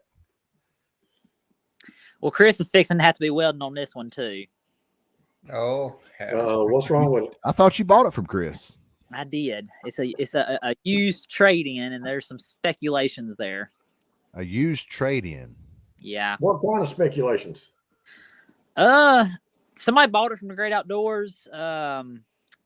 It was leaking, didn't know where from. It sat up there for 2.5 years. I found out it was sitting up there. I hit up Chris, asked if he was interested in getting rid of it because he had to go buy Great Outdoors back out of it because they had to give the customer their money back. And he told me it's leaking. And I said, well, man, I already got a 30. I'm happy with my 30. I just want something bigger. And he said, well, get it. Let's figure out where it's leaking from, and we'll come up with a price. Flex Well, I'll tape. tell you there again. I'll say this about Chris. You know, he had some tanks that leaked, but all shit aside, I had one that leaked, but he made it good. He made my 30 good. Yeah, and I don't know of nobody that had a tank that leaked that he didn't make it good. Yeah. So I at the mean, end of the day, you can't. I don't you know, see what the big deal is. Put flex tape on it and be done with it. Well, I'm hoping this one's leaking at the divider wall. He said that's best case scenario. And Yeah, that's where mine was. Yeah. It's like basically if you start filling it up on the bait side, you can Fuck see a bait water. tank. My damn tank don't leak. You know why? I ain't use one. Yeah, I know. Hey, while I got you on here, Pete, listen, let me ask you something. All right. Oh, hell. All right. So I'm not river fishing. I plead the fifth. No, I'm just kidding. Go ahead. All right. I'm not river fishing, but I'm fishing shallow water, like, I don't know, 15 to 10 foot. Uh-huh. How do you think an artificial would do against a healthy live bait in that type of water?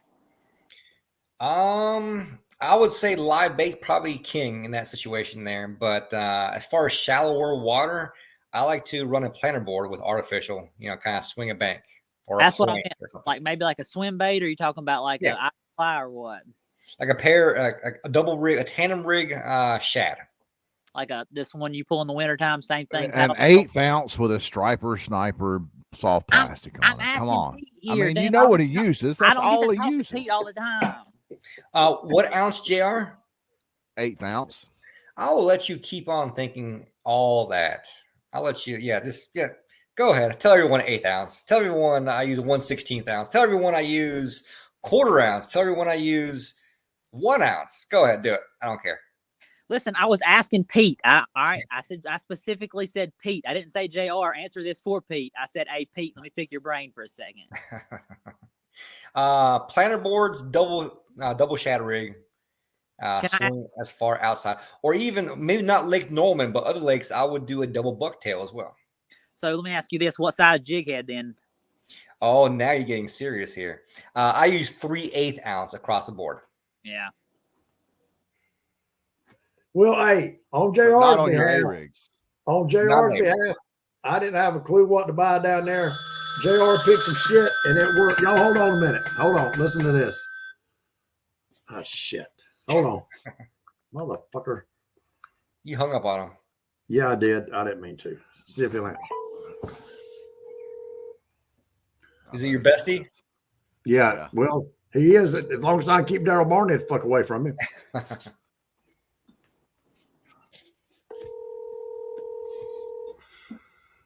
Speaking of bestie, Wes freaking calls me at damn 10 p.m. occasionally, acting like we're besties or some shit. I ignore that call every time. If somebody calls me at 10 p.m., I'm definitely gonna be asleep.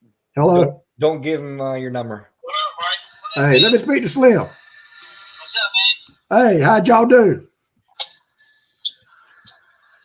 Don't lie to me now. Yeah, his phone about to die. All right. Put his lying ass on. Uh, Put him on the phone right quick, Chop. okay, hang on. All right. What up, man? How'd you do? Shit, dude. 3 fish, man. We fucking put the boat in the water. There's fucking 300 or 400 fucking birds, man. There's 2 striper boats. Man, they wasn't no fucking activity, man. So I might. So I, They wasn't a damn drop of wind. They marked the shit out of them, man. We didn't get shit. so I need to go to Kiwi River then. I think it's an early morning deal, man. I mean, them fish are so fucking scattered. It's crazy. Yeah. Damn. That bait's spawning in the morning. Man, you might be all right in the morning, but the evening bite down here is fucking sucks. All right, we out there. I might just go fight boats then. At least I know fishing in the Kiwi River. I might try to hit the easy button. Oh, yeah, man. You can drive down here, man. I'd say, man, there's a lot of damn bait fucking birds. But the damn fish we was on, man. Them motherfuckers, they disappeared. Was Rick Kane or them, man? Did you see Rick or Chip Hamilton down there? No, Wouldn't. no, they ain't Kiwi River. Oh, all right. Yeah, I mean, I'd hate for you to drive all the way down here and fucking. Hey, ask him what he's using to catch them fish. What was you using? Oh, he's live. Was you using live bait or umbrella rigs? Live, that's what I was wearing. Kiwi River? No, today. What was you using the other day when you? Pulling boards, man. Live bait, free line boards, man. We didn't catch the first fucking fish on the damn board. I caught 3 on a free line. Well, now that day when you sent me that picture of them cooler fish, you was pulling artificials that day, wouldn't you? No, hell no. We was pulling boards, fucking free line. Oh, okay. We didn't catch one fucking fish on the down rod. Damn. Yeah. I mean, these fucking, the birds, man, and the fuck, you wouldn't believe the fucking birds down here. Fucking crazy. We had a dude, we put the boat in, man. He was out there, he had his motor down, damn shot. We cruised through there. Hell, we never just seen boat fish. We marked the fish. We shagged that on the lake. Hell, it's perfect, man. They had that damn Tuesday night tournament. Bass Boat blew us out of the water, but we got set up. Fucking crazy, man. The water's down like glass. Hell yeah. Yeah, but, man, I don't know, man. The afternoon bite just ain't home, man. All right, I might go down there in the morning and try it anyway. Then I'll say I'll fall back on the Kiwi River tomorrow afternoon. Yeah, if you're going to do it, man, like I say, it's probably going to be a morning thing, man. I mean, y'all get down here before daylight, y'all might knock them in the head. There's fucking fish down here. All right, buddy. Well, y'all have a safe trip, and I'll holler at you tomorrow, man. Man, I'll check in with you. I'll see how you do, man. All right, tell Chalk I said hello. All right, brother. All right, bye. All right. All Okay. right, buddy, bye. Well, morning bye. So why would you get a 40, Spivey? Didn't you already have a 50? No, you had a 30, didn't you? Yeah. Okay. Wes, let me decipher that whole situation right there. I would, my point of view, if he says he's marking a lot of fish down there and they weren't biting today, I'd probably go there tomorrow. You know why? Full moon, all that shit. They probably weren't biting, at night or during the day because they're eating at night. So possibly tomorrow might be a little different. They might chew. Yeah, I'm gonna go down there in the morning. I'm gonna try it. He said it might be a morning bite. Uh-huh. But mostly Kiwi River. I've only fished it like 2 or 3 times in the afternoon. I've always went up there in early mornings, but it must have been an afternoon bite when me and Junior was up there. So You had cloud cover though, also, right? Cloud cover, rain, drizzle. So that makes a big difference too. There wouldn't have been a sun out nowhere. We didn't even see the sun, did we, Junior? All right, Junior, can I get a word in here now? Go ahead, get you one. Before you get a word in there, Ryan, real quick, I'm gonna correct myself here. Not correct myself, but I'm gonna tell you like it is. You asked about the last question before you got interrupted there. What size jig head I use? 3/8 ounce. Main reason why is because it's based off the speed that I troll. So I can go lighter, I can go heavier, but I choose to alter my speed for depth. So 3/8 ounce across the board.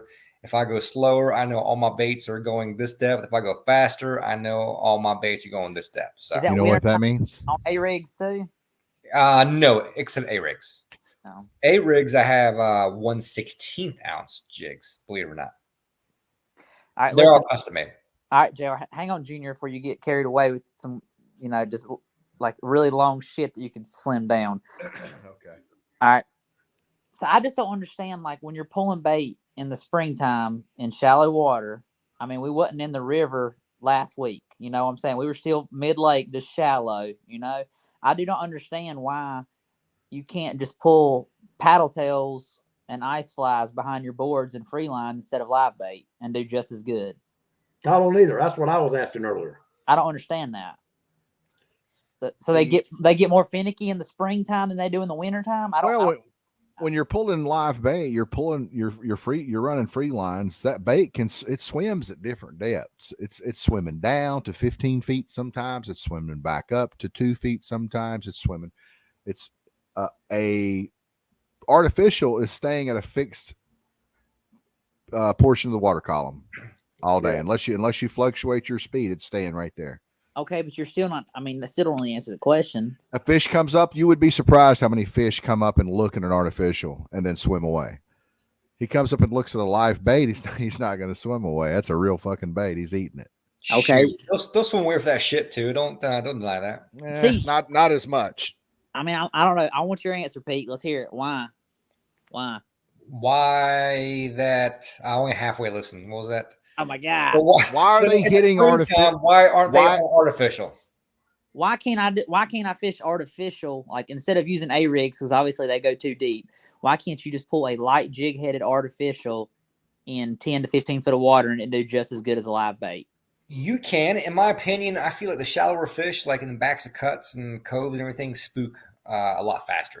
So trolling artificial, I use my big motor, troll motor, combination of both, and I feel like just a lot of times in the shallower water they'll actually spook. I guess that makes kind of sense. Like we was fishing a flat, and I feel like it was consistently 10 to 15 foot of water. I'm just sitting there wondering. We're sitting there babying freaking live bait. Why can't you just do this with artificial? So let me tell you something that's a fact. Okay, so you got guys that use these thumper boxes, right? Yes. These little Bobo. Not calling out brands, but they work. They're good. But you don't hear about these guys thumping them in shallow water because those fish spook. So it might be kind of same scenario there. I just, like I said, it's just Hold on 1 second. I'll be right back. I'll listen though. Go ahead. Well, I'm gonna talk to Wes for a second. Wes, where was you at Thursday? I was at the lake and I had you bait. You had my bait. I had you some bait for Thursday. You were supposed to be at Lake Norman. Do what? I had to run off and get something here real quick. Someone talking about artificial bait tanks. I didn't know when was I supposed to be at Norman? It's the first I've heard about it. You and JR were supposed to grab your boat and go fishing at Norman. Oh, I'm sorry. We were coming, but they wouldn't go have the boat ready. Oh. No, I'm sorry. The Thursday I picked it up, but I had to pick it up at 10 o'clock. And JR couldn't get off work. Yeah. Me and I'm sorry. Me and Tanel and Finn ended up going that evening. We done pretty well. Good deal. How many did y'all get? 3 hybrids. I actually called Scott Perry the night before, and he kind of gave me some tips on trying to babysit my bait till the next day, and I only lost 4 bait throughout the night, so I was pretty tickled with that. Yeah, Scott knows a lot about bait. He probably knows as much about bait as anybody that catches it. I tell you, when I had a bait tank here, I had a 700-gallon tank here, and and I asked, he said, Wes, if you want to keep it simple, he sent me the link. I got it from Amazon. It's just like this big old black, like a black filter, had a big filter in it, like a black tank with a UV light in it. Yeah. Oh man, I did 1 water change a month. That UV light it was money. Yeah. Easiest way to keep a bunch of bait alive is that UV light. Yeah. I think the most frustrating thing for me is pretty much, my wife's off on Fridays, so we fish a lot of Thursday evenings and a lot of Friday evenings. And I only catch bait at night, and so I feel like it's just frustrating having to go all the way to Norman, catch bait, and then come back the next day. I wish you could buy bait locally. Well, I'll tell you, Ryan, if you want to, you're welcome to. If you want to pull your boat down here, my wife's going Saturday morning. I probably, if I can find some fish, I'll go up in the Kiwi River maybe Saturday afternoon. But if y'all want to come down here and bring your boat Saturday, you're welcome to come down here. We'll buy our bait at Lake Cromwell Outdoor Center. We'll get in there and try to get some hybrid. How far away is that from Gastonia? 2 hours, maybe 2 2 hours. 2 hours, 15 minutes, depending on traffic. Was that river or lake fishing? Lake. River. No, Oh. well, lake, if we fish down by the dam, it'll be lake fishing. But on the same body of water, that afternoon, we'll go up there in the river. We'll go up there where me and JR was. All that rain Oh, Friday ain't gonna mess with it. Huh? All that rain Friday ain't gonna mess with it. Oh, I forgot about that. I don't know. I think we're supposed to get a pretty good bit of rain. I didn't even think about that. Yes. Honestly, up there in that river, if they don't start generating water, I don't think it'll mess with it. We were supposed to go stay the night at Watery Friday night, but we had to kind of call that. I tell you, my wife was watching the documentary the other night, and I didn't realize that something about it was a murder. You know, she watches all that murder mystery shit that happened on, and it said it was on. The guy lived on a big house in Lake Wiley, South Carolina. I thought Lake Wiley was in North Carolina. It's split. It's split. It's both. Oh, okay, okay. But I'm gonna tell you what, you need to watch out for them damn South Carolina boys. You can't trust them for shit. Hell no, you can't, can you? Hey, I don't know what's worse, SC boys or Georgia boys. Well, I'll tell you what y'all North Carolina boys brought to South Carolina years ago. Y'all had the trick because man show, and that's all he's ever used. I don't know if y'all know Scott Morgan. Scott Morgan, he don't fool around a lot on Facebook. I mean, he's very secretive about what he does. He's from North Carolina. He's from someplace called Mount Holly, Belmont. That's near Gastonia. Well, he used treble hooks. You won't see him striper. He was using treble hooks with herring. And I told him, I said, they don't get to. He said, just don't ask me no questions. I'll show you how to catch fish. We went up in Georgia Little River on McCormick. Dude, we caught like 60 fucking striper that day. He was like, fuck all them short strikes. We ain't dealing with them. Dude, we was killing them. Yeah. And he number 4 treble. Number 4 treble, exactly. Number 4 Gamakatsu treble is what he used, and that's all he's been using for years. It's old. Yeah. And that's what he said. He said, I got something for their ass when they short striker act like they don't want to bite. He said, if they look at this bait wrong, he said, I'll snag them in the fucking eye. Were you fishing this weekend, Spivey? Well, me and Tennille was supposed to be going camping on the boat Friday night. And that kind of got, the weather kind of canceled that. So I really don't know. I doubt. I told him he could come down here and fish with me and Lori Saturday if you felt like driving. Yeah, I got to figure out if I'm working Saturday or not. I don't find out till tomorrow. So I think they're calling for some more severe weather on Saturday from the app I saw. So what about you, Really? Pete? As of right now, the beach forecast looks like it might actually be a washout, blowout, whatever. So we're kind of making a call tomorrow morning about that. But otherwise, I'm hoping to get a couple weekend trips around here for crappie. Oh, you're talking about guide trips? Yeah. Oh God.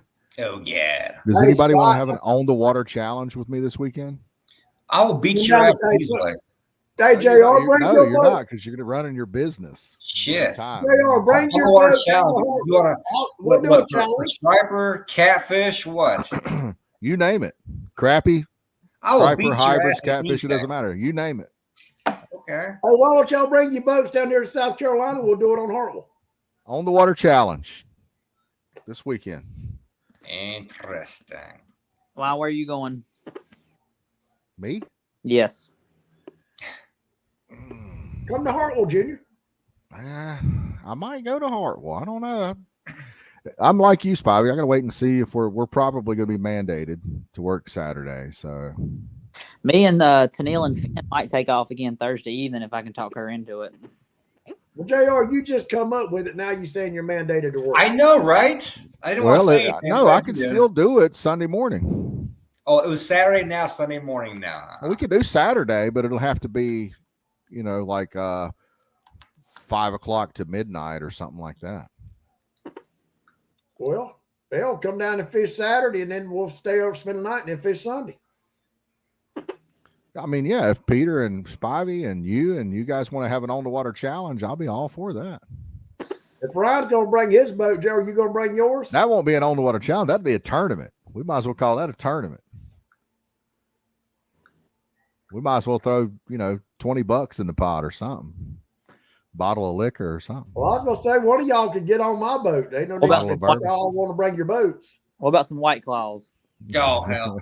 What's some Bud Oh, Lights? Bud Light. Bud Light. Lights. There you go. I'll get a bottle of bourbon. Pete can get a bottle of that mountain whiskey, and Wes can get a bottle of Old E, and Spivey can bring a pair of his Aeropostale sweatpants. Hey, and the loser has to drink a Bud Light live with that picture of that fag on. I meant that, whatever. Oh, there goes this show. We gone. Well, whatever it is, I don't know. Whatever they call He it. said bag with a Yeah, B. that's, He did, yes. well, what do Why are they you call talking them? about bags? The LRKGB, whatever they I call don't them. know. I want You to see have to do it Wes do a live. video like I did, except with a can.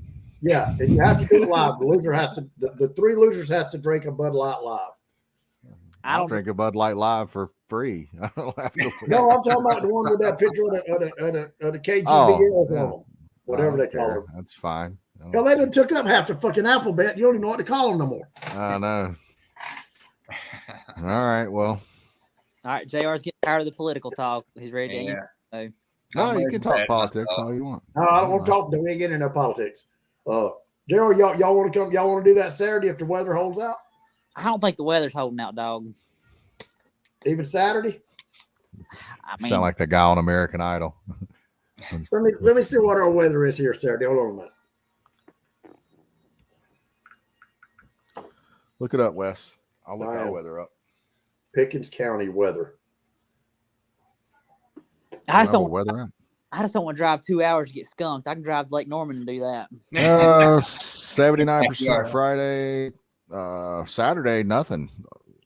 It's not going to rain Saturday. It's going to be 80 degrees. Well, here I'm showing 79 degrees.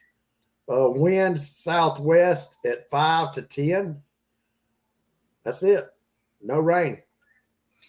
Shit, homeboys, on my neck of the woods, I'm showing for, let's see. Oh, yeah, Saturday, just showers in the morning. That's it. Friday, they call for severe weather. Well, won't y'all come down here and fish Saturday? We'll all get together and we'll go to Gus's and drink us some coffee and eat some breakfast. That's a long drive. For me. I live in Vale. I live 30 minutes further away than Junior over there. Shoot, I live an hour and a half further than you guys. Or Well- maybe an hour. That's an artificial. David Mercer sent me that. Oh, yeah, he sent me that one earlier. That 8-second video. Yeah. All right, guys. Well, I'm going to bed. I'm off. All right. Hey, Pete, seriously, if y'all don't get to go, come down here Saturday. We'll go All fishing. right. Sounds good. I'll bring my kayak. If there's bourbon involved, yes. I'll get you a bottle of bourbon if you want to come to South Carolina. All right. Sounds good. How about See you, Ron? See ya. See you, Pete. How about you, Ron? I mean, I'm gonna have to wait till I see what works like, dog. I mean, I feel like I'm probably getting mandated because we was off last weekend. Yeah. Now I thought you just said you was going to fish Friday and Saturday. I was planning on it, but I mean, work. If work made me work, I'd have to cancel that one too. You and JR work at the same place? Yeah. Yeah, but sometimes I'll get mandated and he won't. Like it. I never What get about Sunday? mandated and he never gets mandated and I don't. If he gets mandated, I'm mandated every time. They say I do enough work throughout the week. I don't have to work weekends or something like that. Yeah, that's what it is. Well, what about Sunday? I already get fussed out enough when I skip church. I skipped church week 4 last. I don't 2 days in a row. Well, JR, you and Pete come on down. I do want to do it though, Wes. You said hybrids. Yeah. Dude, we got some pretty big striper. Hey, that fish that hit the second bite we got up there in the Kiwi River, he straightened that jig hook out like it was a gold hook. So there I was don't think he was hooked up. hybrids and stripers mixed. Oh yeah. 99% hybrids, but About a big striper is kind of a unicorn up there. But we happened to hook onto one, and those little hurricane jig, it was like using a wire crappie hook on a big catfish. It's just But now down on the lower lake, those it pictures kicked and that cooler of fish I showed you, none of those stripers was under 10 pounds, and they caught a cooler full of them. Yeah. And they were all striper. So yeah, Hartwell is like it's like fishing a miniature version of the Tennessee River, but with Lake Norman sized hybrids, but like 3 to 5 times more than Norman has. What? Also, this is the river portion of Hartwell. Yeah. Yeah, it's bite's pretty hot up there right now, and it ain't gonna do nothing but get better on into May. And it's ridiculous. It's you're guaranteed to catch fish up there. I don't see any front. I don't see anything shutting them down. You're gonna catch fish no matter what. There's nothing that can shut those fish down.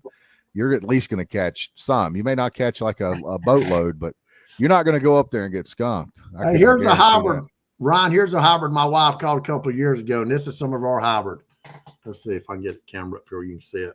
Oh yeah, old fat golly.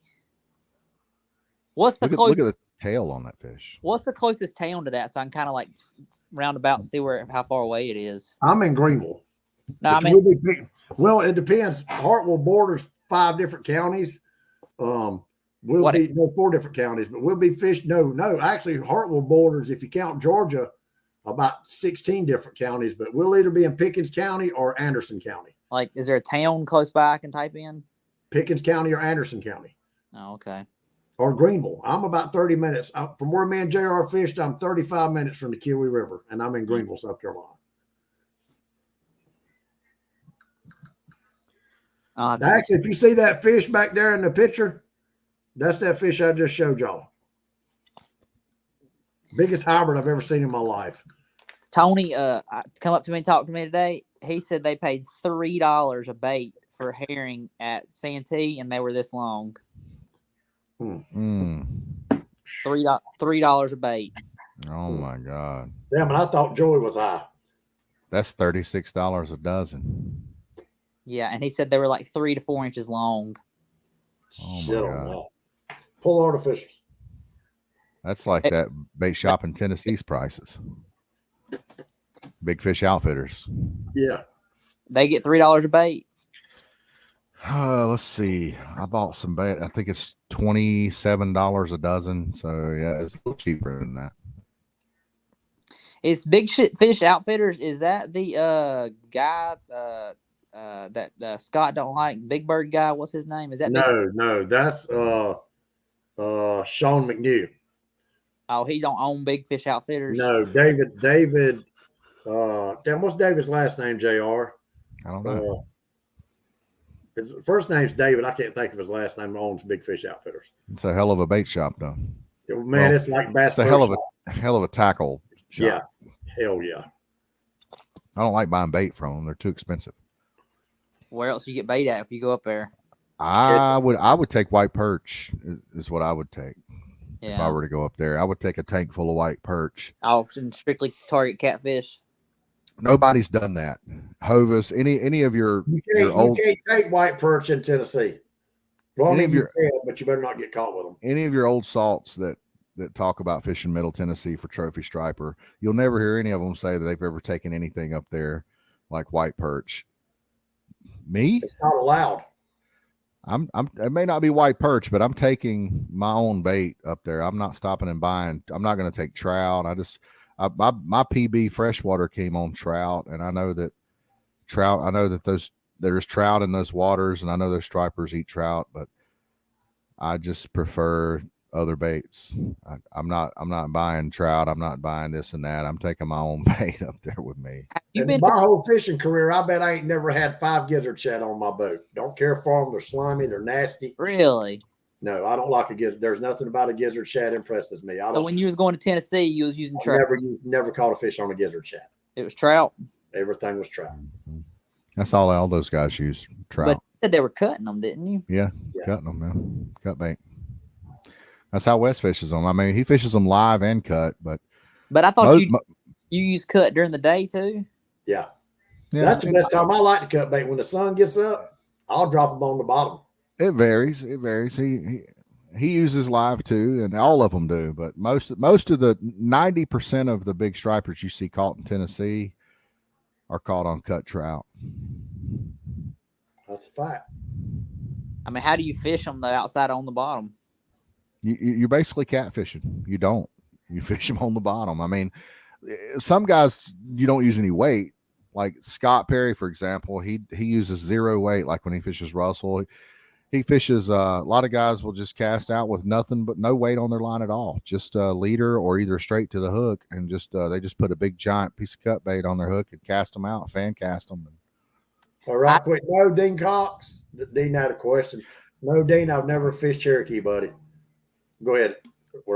I would prefer to fish without weight if you can do that. If you can get away with it, if you're not fishing a lot of heavy current. I've hybrid fished Cherokee, but I've never striper fished anywhere around in there. But I've never even seen Cherokee.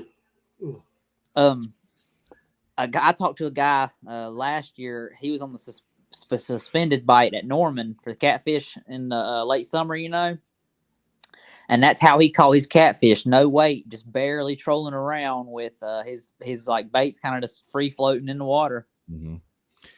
That's any kind of fish. Weightless is always the way to go. Weightless, because the bait looks natural. Whether you're cut bait, it doesn't matter what you're doing. If you're throwing a freaking worm or if you're soaking cut bait, anytime you can get away with weightless is definitely going to outproduce any kind of weighted bait. So Wes, let me ask you this: trout over skipjack? Yeah. Oh no. No, when I get skipjack up there, well, I've seen times that I've caught fish that I have had skipjack and trout out, and trout still outperform skipjack. A lot of the older guys say don't mix your bait. If you're going to fish skipjack, put nothing but skipjack out there. If you're going to fish trout, put nothing but trout out there. They say, I've heard people say they think it confuses them. I don't know what they mean by that, but I've always heard if you're my theory is put them both out there, put a couple of each, but they might want one more than the other. But a lot of the older guys said don't never mix bait. If you're cut bait and trout, put all trout out. If you're cut bait and skipjack, put all skipjack out. When y'all are in the bay, are y'all using cut bait and them cutting them eels, or are they live? No, everything's live up there. I've never even tried to cut bait up there. Everybody says it won't work. Well, most of those fish, when we catch them, they're in anywhere from 30 to 50 to 60 foot of water. Yeah. And I've never marked a striper on the bottom up there. So I don't know. Now Hovis has cut baited in Tennessee. Most of the time he's pulling live bait, but he's pulling big baits. Yeah. He's surfing. Those eels y'all were using, weren't they like 12 inches long though? Yeah. Some of them longer than that. I'll tell you something about an eel. Those eels, believe it or not, are strong as shit. Eel pound, if you weighed them out pound for pound, eel would drown the skipjack. It just seems like a fish would have a tough time getting an eel in its mouth that long. When that eel, when you're Chuck Timon does a lot of cameras. He's got some underwater cameras, actually very expensive cameras.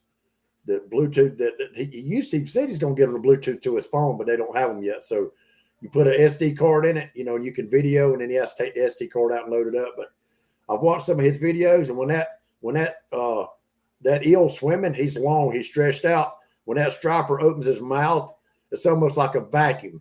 You can see they'll suck that son of a bitch. They can suck a 15 or 16 inch eel, suck it up like it's a banjo minnow, and it's gone. That makes sense. We used to fish a dock light that was really lit up, and you could watch a crappie, and the crappie wouldn't even grab the bait. The crappie would sit there and open its mouth like poof, and it's like the jig would to its mouth. Yeah. Mm-hmm. And every striper that I ever caught, and a few times in Tennessee I would see it, but never in the Chesapeake Bay. All the fish I caught up there, I've never caught a fish where the eel was not completely gone. He swallowed it. Now we caught some fish that puked up some menhaden. And they still want that first fish they caught still had about 4 or 5 menhaden in his mouth when he hit that eel. He swallowed the eel, but hadn't swallowed the menhaden yet. Because that eel, another thing, the eel is super slimy. And when I say, have you ever handled one? If you don't have a rag, I don't give a fuck how strong your hands are. If you don't have a rag or something to grip him with, you can't hold that eel. They're pretty hardy. Huh? They're pretty hardy. Yeah, hell yeah. Dude, I've hooked them. I've used the same eel. Hardiest bait you'll ever use. Probably numerous times. They make a white perch or a brim or something. They make them they're like a blueback herring. You can go right up through their brain, and them son of bitches will swim for days and days and days. Yeah, if you throw away an eel, it's because you've hooked it so many times and its mouth's all jacked up. That's the only reason you throw an eel away. How much they sell for? About $3 a piece. Mm-hmm. Back when me and Shane were buying them 10, 15 years ago, they were only $50 a dozen. They're probably more than that now. $50 a dozen? $50 a dozen. Yeah. Oh, we're getting them for $3 a piece last year at the that's cheaper than $50 a dozen. Yeah. Yeah, $36. Yeah. They seen now, y'all. Oh, go ahead, Ryan. I'm sorry. I said they seen you show up in a fun boat Bayliner, and they was like, "Yeah, we're gonna get these boys." Yeah. Probably. Do what way? The fish don't know what kind of boat you're in. Yeah. Hell, I took He's talking about the bait shop guys. uh, The guys working at the bait shop. I took a damn 24-foot aluminum boat to Chesapeake Bay thing. I didn't get out there and catch shit out of fish. I did it for 2 years. Man, blew those guys' minds too. They couldn't believe it. He was out there in that. Somebody got on the radio one day and somebody said, "Is that the fucking Coast Guard? Is that the Coast Guard coming up?" And somebody said, "No." They said, "That's West Rose out there in a damn Sea Ark." He said, "That's an aluminum boat." And that dude said, "You're fucking kidding." Yeah. He's like, with the pilot house on it. Yeah. You just pick your days, you know. I mean, we got out there in my offshore boat just this past year. Dude, it was so fucking rough. I actually called that one. That's one of the few trips in my life I wanted to fish so bad, but I told Gerald we called it. We had a wave come over. Oh, Gerald, that's how I figured out how that front of that water got into my cabin. Mhm. We had a wake come up over the boat. And my boat's 25 foot. It's a big boat. It's a real deep V boat. It come over the back and washed over my transom live well and went out the back. Awake from another boat. No, just awake No. from the fucking 5-foot waves we were Oh. it was brutal. So I called it. I told it, I said, "Gerald, we're going back in." So we went back in, and JR did a turn and burn. He drove all the way up there just to fish for me that one day. And I felt bad. I told him, I said, "Man, Joe, we ain't gonna be able to fish this." So I called Clint and he said, "That ain't as bad up here." He said, I don't know how bad it is down there because I've already come out of Cape Charles. But he said, "I don't think it's as bad up here. You should be fine." So we went to Hardy's, got us a gravy biscuit, talked to some guys there for a while. We went up north and put in at what was the name of that ramp we put in up there, Junior? Morley's Wharf. And went out there and we found a few birds, marked some bait. I told JR, I said, "Fuck it, let's start right here. It's as good a place as any." We wound up with what, 6 fish, JR? 8. 8. We had I'm talking about that first day. No, we had 6. We had We went 6. Well, we went 5 for 8, didn't we? Yeah, 5 for 8. We had a 49, 2 48s, and 2 47s. No, a 47, a 46, 2 48s, and a 49. So it turned out to be an epic trip. Yeah, that sounds like what happened. The other ones break off or come off. They just didn't get a good hook, get a good hook set on them. They just lost them.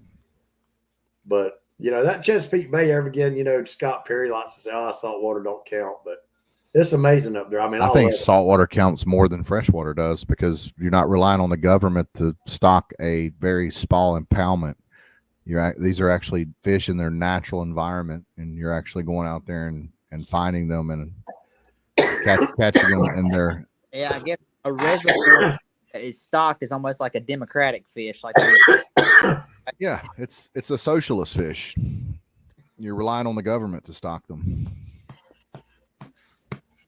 got to hold your pinkies up, man. Yep. Well, boys, I got to get up at 5. It's been a good show. Y'all gonna stay on here? Nope, we gone. Tight lines this weekend, fellas. Everybody have a good night. Thanks for coming by. We'll see you next weekend on Real Fisherman. Hit that like button. Good night. All right. Y'all be good.